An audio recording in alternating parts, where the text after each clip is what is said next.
is Bondine, and I'm a motivational speaker. My speaking concept is focused on the mind, body, and spirit. I believe that those are the basic foundations for abundant life and destiny. The other thing I want to talk about is the body. When I was growing up, we always had to, we were like clean or sharp, as they call it, as a type, meaning really sharp. You can cut you. But we believe that if people are looking good on the outside, they're okay. But I was looking good on the outside, but I was broken. And it was like I was crying out. And most of us, we can go to work, we function in a zombie-like state. And we're broken and nobody is there to help us. And I'm saying to you guys, whatever it takes for you to, get to the place where you're okay with you. I went to a counselor. You're not crazy because you go to a counselor. You're crazy if you don't go get help and you're crazy. So, go to someone, get some help. It's not about the appearance. You want to get your body in place, but you want to look good on the outside, but you want to be whole on the inside. You don't want to be broken. So when you think about your body, as a nurse, I've seen it, and I've seen a trend where we're having children that they're getting dialysis because they have blood pressure problems. Like 8 years old, they're getting dialysis, and they have diabetes, and that should never be. When I was nursing back in my 20s, we didn't see stuff like that. We saw that in 40-year-olds and older people, but never in children. So it's a lot of things that are changing in our world today. And so our body, if we want our body to work for us for longevity, we're going to have to take care of it. It has to start with our children and parents. We're in control of what our children put in their bodies. We're the one that goes to the grocery stores, and we're the one that prepares the meals. So we have to get in control of what our kids are getting in our body. And if we're doing that, we're going to be taking care of ourselves. We can't just eat anything and think we're going to be okay. If there's a history of high blood pressure or diabetes or any problems in your family, then you won't eat a lot of pork, or you won't take a lot of salt in, because that there's a predisposition symptoms that could happen where it can catapult you into hypertension if that's heavy in your family. And that is definitely, in my family, they got high blood pressure on both sides. My mother's side and my father's side, and diabetes. So I'm very careful in what I get into my body. So we have to change our diet, not just for us, but if we're parents of children, we have to change the diet for them as well. Because as we get older, we want our kids to, as we get older in our 80s and 90s, we don't want to be still taking care of our children, but we want to make sure our kids are healthy enough to help us as we age. So one thing about your body you can do is begin to change your diet. If you're eating a large plate of food during dinner time, I say break that down into a half a plate. Break your meals down to 4 to 6 meals a day, small meals. Like maybe you'll have breakfast, and then you'll have a little, maybe about 3 hours later, you can have a fruit or something, and then have your lunch. And then after lunch, maybe about 3 or 4 hours, you can have like another fruit or something or whatever, or drink a protein drink. You have to learn how to break these meals down, and you have to just, you change the way you're preparing your food. You can't eat everything fried. Try bake or broil or grill. There's a lot of things on the video out there on the internet that can help you live a fruitful and healthy life. And if you want to live a long life, there are things out there to show you. So you're getting food out. You're getting food in, but you're not getting it out because you're not exercising. You gotta get up and move. We gotta move. You sit there. If you just sit there, you're eating all the time. Guess what? That food is gonna go somewhere, and you're gonna be heavy. You're going to be obese, and that's the problem. It's like over 65% of our people in America is obese, and it makes no sense with all the knowledge we have today, and we're not doing anything. We have to move. And I used to be a personal trainer, and I used to tell my clients, especially the obese clients, if you really want to get out there and work out, get in a gym and start doing aqua aerobics where you're in the water, so it doesn't hurt your knees when you're exercising. You can lose a lot of weight weight that way. But if you don't have the money to get in the gym, the most simple thing to do is walk. If you're not doing nothing but walking like 5 minutes a day, do that for like 2 weeks, and then take it up to 10 minutes a day. And if you can't really walk outside and you're really your weight is too much for you to bear walking, start in the house. Just walk in place. Just, stand up sit down in the chair and stand up, sit down, and do that about 5 minutes. But you have to move. You cannot continue to get food in and don't get it out. It's going to cause a lot of problems. So you got to change your diet, your appearance, your body appearance. It deals with changing your diet. It deals with exercising, and you also have to rest. We need about 6 to 8 hours because our body needs to repair from the days, work and stuff. We need to repair, so we need to sleep. So working 2 and 3 jobs is not it. We're working. And we're just working ourselves to easy and a quick grade. And it's not all about working. We're missing it, people. We're missing abundant living because we are doing things that it's not supposed to be. We're doing things that society says. Society says this. What do you say for you? Money is not everything. We know the love of money is the root of all evil. And we know that we need money to survive in this world. We understand that. But money is not your joy. It should not be the foundation of your life.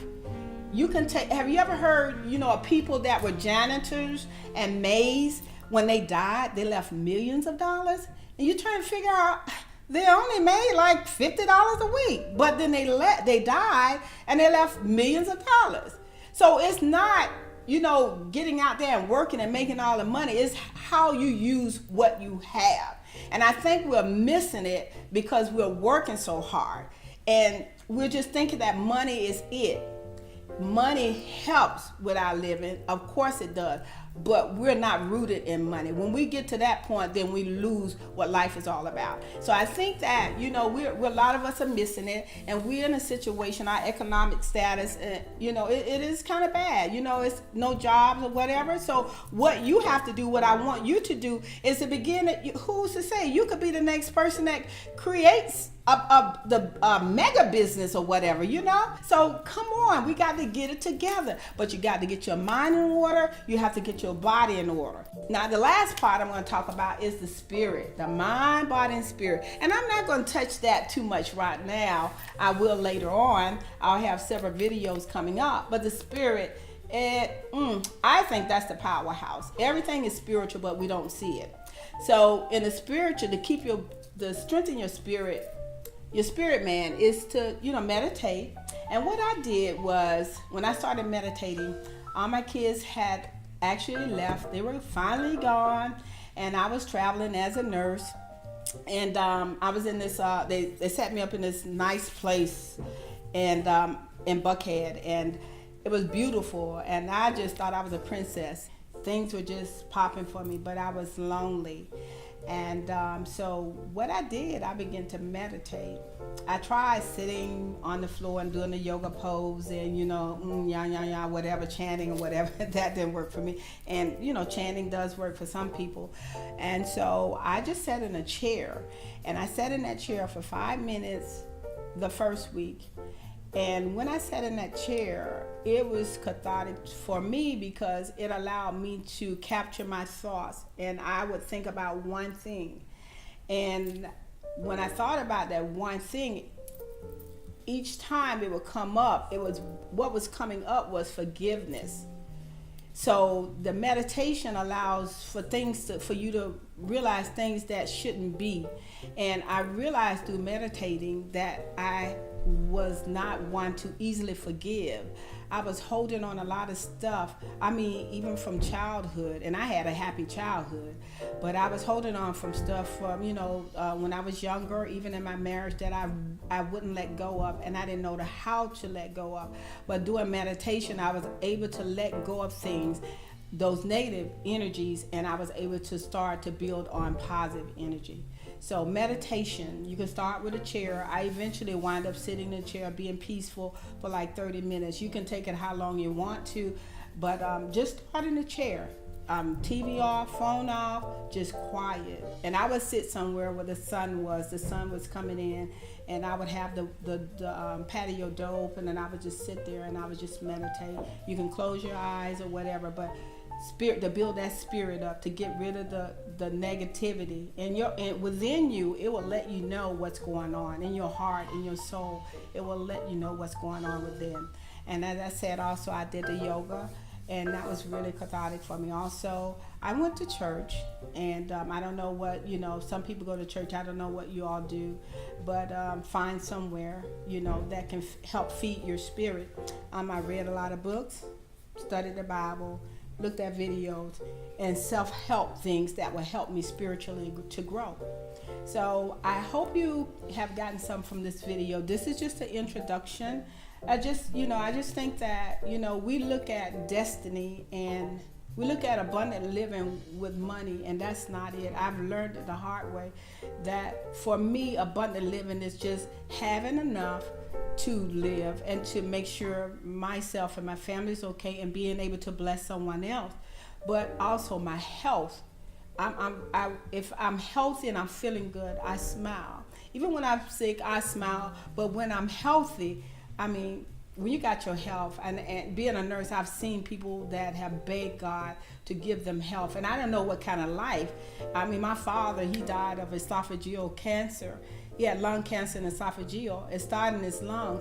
He was in remission for a while. The cancer went away, and he was doing really good. We thought he had got it, but he didn't get it, because after 5 years, the man went back to smoking again. And guess what? It came back. So, if you got your health and you got the love of your loved ones and you're able to help someone else, I think that's abundant living. Abundant living is what you define it as in everything else. Wealth, health, what do you define it as? The other thing is destiny. Destiny is not always giving $1 trillion to a company or whatever. It's just, reaching out. If you, take a walk with your kids downtown or something, or through the park, help, take a homeless person out to lunch. If that could be destiny. You never know. One person that you can reach, it can change your life. So we look at things differently. We look at things what a group of people say in society. But I'm saying to you today, begin to change the way you think that you should do things in life, and begin to take control of your life. You're not what your family members say. You're not what your friends say. You are more. You're more than that.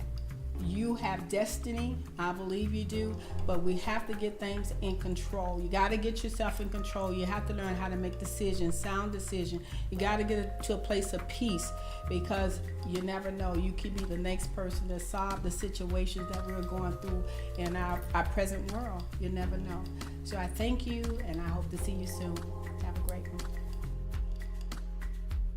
For more information and life tips, please subscribe to me on YouTube and follow me on Facebook. I'm looking forward to hearing from you. Have a great one. I'll see you next time. Bye.